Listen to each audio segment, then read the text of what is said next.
And as we prepare to mark 2 years since the atrocities Hamas committed on October 7th, it's indicative of another war Israel is fighting beyond Gaza's borders, the PR war. U.S. Ambassador to Israel, Mike Huckabee, joins us live from Jerusalem.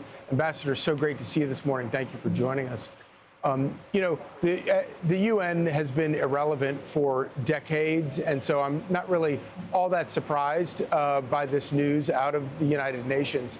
But I have been sort of surprised over the last months and I guess a couple of years at the degree to which Israel has struggled with the PR war inside the United States. Why do you think that is?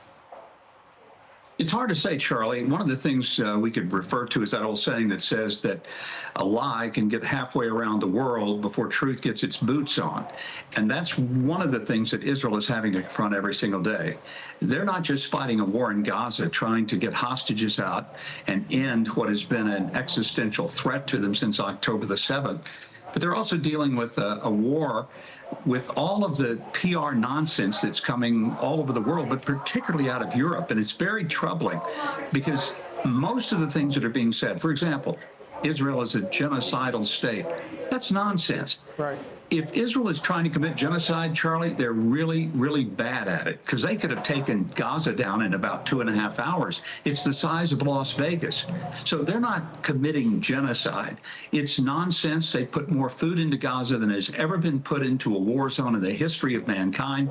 Yet you would think that they were starving the people. If anybody's hungry in Gaza, it's because Hamas has stolen the food, won't let it in. They take it, they steal it, then they sell it to people on the black market. And with the profits, 500 million last year, they buy bullets and bombs and try to kill more Jewish people.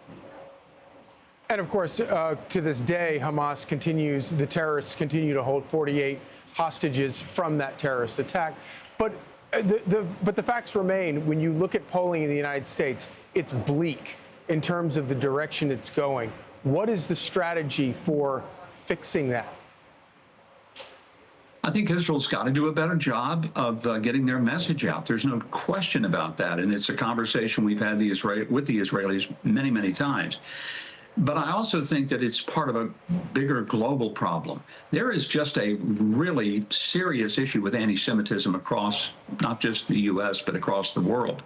Why? It's irrational. But I hope people in America will understand that the hatred toward Israel, the hatred toward Jewish people, is ultimately a hatred toward those of us in all of Western civilization upon whose culture and civilization has been built on a Judeo-Christian understanding of the reality of God, of the fact that there is an immutable law. That law comes from God, and if we violate it, if we begin to worship the creation more than the Creator, then we will end up with a real heavy anti-Semitic and ultimately anti-Christian worldview. Ambassador Huckabee, thank you so much for joining us. My pleasure, Charlie. Thank you. I'm Steve Doocy. I'm Brian Kilmeade. And I'm Ainsley Earhart. And click here to subscribe to the Fox News YouTube page to catch our hottest interviews and most compelling analysis.